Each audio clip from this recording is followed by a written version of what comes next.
This will just be a quick overview of what my lesson would be like. I wouldn't necessarily use this PowerPoint, but I wanted to use it to show you kind of so you could see what I was doing.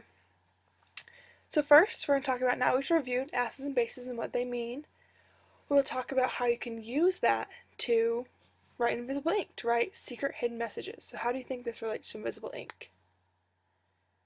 No idea? Okay, if you remember any video where you've seen it, we're going to watch a quick example of what invisible ink is.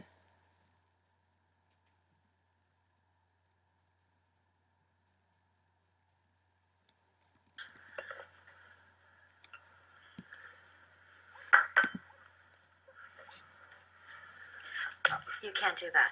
But it has to be done. And someone who's trained to handle antique documents is going to do it. Okay. Okay. Now, if there is a secret message, it'll probably be marked by a symbol in the upper right-hand corner. That's right. I'm so getting fired for this.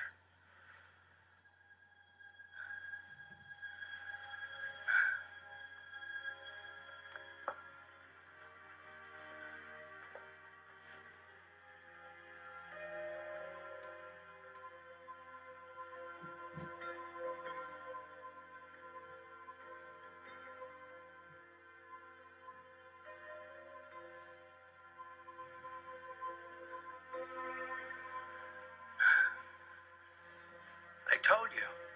You need heat.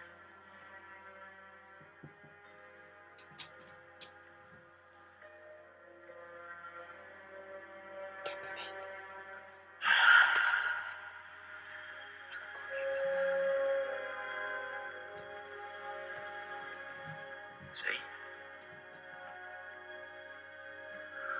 We need more juice. More heat.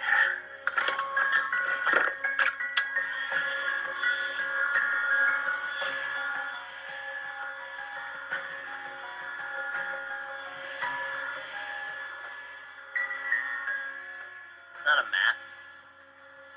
Is it? More clues. What a surprise. Those latitudes and longitudes? That's why we need the silence do-good letters. That's the key? The key in silence, undetected. Dad, can we have the letters now? Will somebody please explain to me what these magic numbers... Okay, so how does that relate to acids and bases and what we've learned at all? I want you to think about how that reaction would work, how that would show up, and I want you to turn to your neighbor and explain how that relates to acids and bases. You're going to talk for like 30 seconds, and then we'll talk about it together.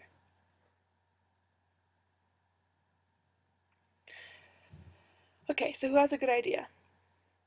Okay, yeah, so lemon juice, like we talked about, lemons and fruit are acidic. So if that's an acid, what would it be reacting with?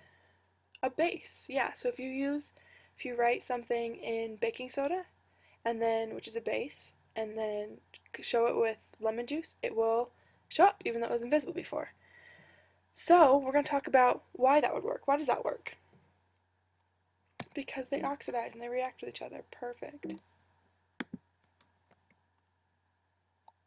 So what do we know about acid-base reactions? We just reviewed what we know, so hopefully we're going to talk a little bit more about them and see what we can do. So what is an acid? Right, it's something that can lose its proton. It is something that has the pH of, what is the pH range of an acid? 0 to 7. What about a base? 7 to 14. And so neutral would be right in the middle at 7. So how would you make an acid or base neutral? If I have some hydrogen chloride right here, which is really acidic, right? And I want to make it at a pH of 7, how would I do that? What would increase the pH? What has a high pH? Good, so you'd add acid and base together and get a neutral. How much acid do we add? How do we know how much base to add to the acid or how much acid to add to the base? Any idea? Okay, well we'll talk about how they do it in labs. So in labs, what you use to make this neutral is use what's called a titration. So the reason you use titrations is you can neutralize acids and bases, which actually will help you define the concentration. So if I knew the concentration of my base, let's say, so right here, this kind of picture of what a basic titration looks like. If I knew the concentration of my base and I put it inside, this is called a burette, as you can see right here. If I put it inside there and I have this flask with an unknown amount of acid, we don't know the concentration, I could add my base until my acid is neutralized, and then I would know the concentration, because the volume of my base added times the concentration of my base has to equal the volume of acid I have in here times the concentration of my acid.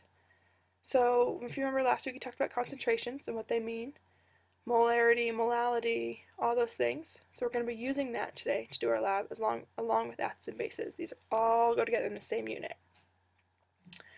So let's do an example really quick, because you guys are going to be doing this today in your labs after you do titrations.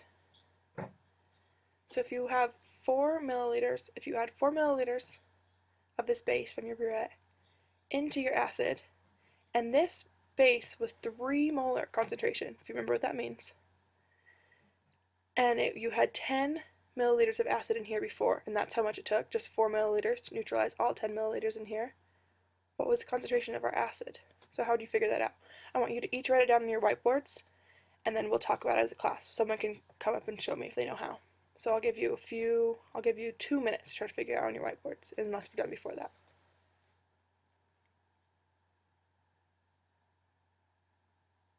I'll come around and watch and see how, and answer any questions if we have any.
Okay, does anyone want to come up and explain this to the class?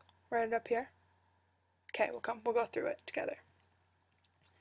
Okay, so using our formula, we went over that the volume of base, which makes sense, right? Because what's concentration if we're doing moles? We're doing molarity. It's volume, right? It's number of moles over liters of solution. So if we did moles over liters times liters, that'll just equal moles. And moles are the same, right? We talked about stoichiometry, how moles have to equal each other. So that's how we get our equation. That's why it makes sense. And we went over this equation the other day when we were doing concentrations. So hopefully you remember it.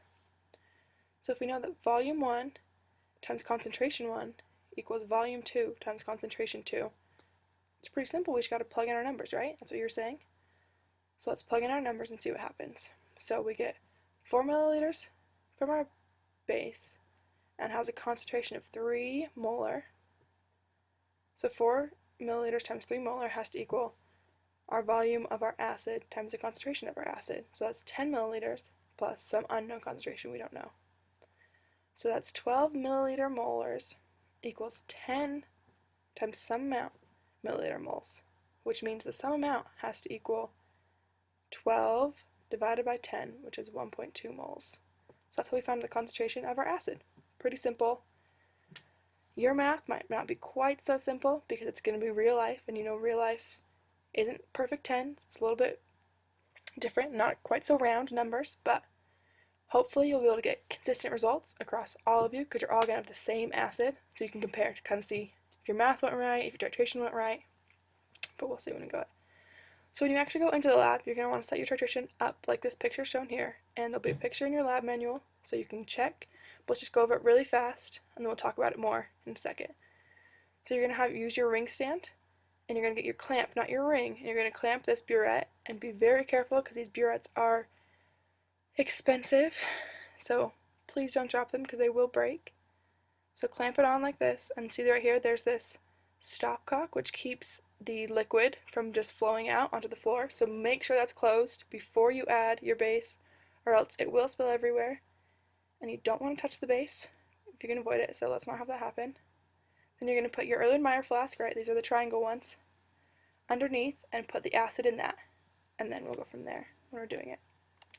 So how do we know when it's neutral? So we know the pH is 7, but what if we're not measuring pH? Like if we don't have a pH paper in the whole time, that won't work. So how can we know when it's neutral? Any ideas of what we would do?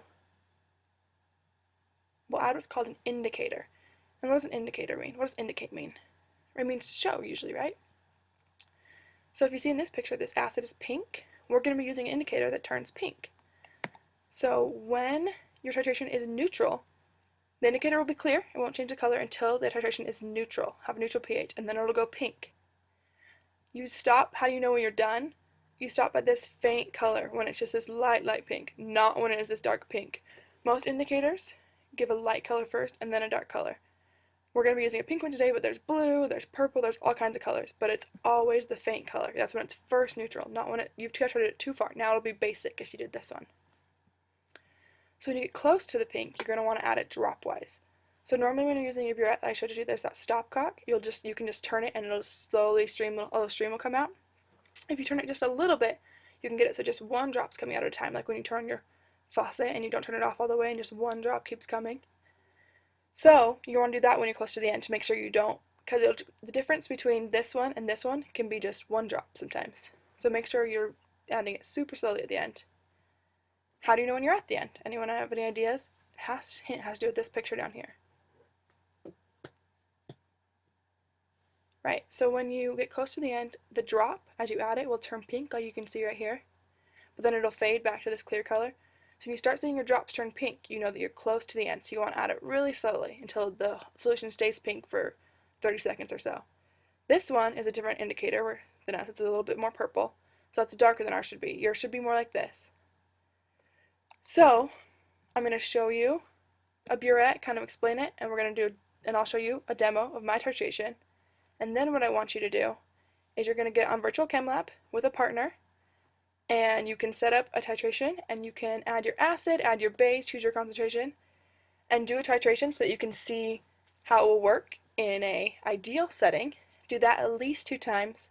If you don't feel like you're ready, keep going, but you do all need to perform an actual titration today, so make sure you leave yourself at least 30 minutes to set up a titration and do it, because it's not going to work out the first time. Titrations are hard. But I want you all to do a virtual chem lab at least twice so you can see what titration looks like. Share with your partner on the computers. And then you can go back and you're with your same partners. Go to your actual titration. You'll set it up. You'll each do your own. And then you'll compare your colors and you'll each do your own calculations. Compare your concentrations. Discuss your colors. See what might have happened if they're different. And then we're going to come back next time and you're all going to report on your concentrations and your colors and everything. So I want you to either sketch it, take a picture, describe the color, find some way that you can present to the class what your color looked like and how you got your concentration. And then if you have different answers from the class, we'll talk about what might have happened, why yours is different. And I want you to do this at least 3 times so you can get reproducible results. So today I want you to try to get as many titrations in as you can so you can be reproducible and consistent. That's a really important thing, right? We don't want to be able to get the answer right 1 out of 20 times. We want to be able to get the answer right 20 out of 20 would be the best, but at least most of the time, right? So we need to do at least 3-ish titrations so we can be consistent. Compare it to your partner, and then also, if you can, compare it to other people around you. I want you to be able to see good examples of what the pink looks like. So a good way to see if it's that light pink, because it should be a really light pink color, is you can hold, because I know our lab benches are black, it's hard to tell, get a piece of paper towel that's white, put it behind the glass or underneath the glass so you can see that light pink color and make sure you're getting it just to that nice right titration color. So I'll come around and we'll be looking and we can talk about whether yours is too dark, too light. If it fades after a little bit, if you got that nice pink color, save it so you can compare it, and if it fades, that's okay. It probably still means you got it all the way there. It just faded.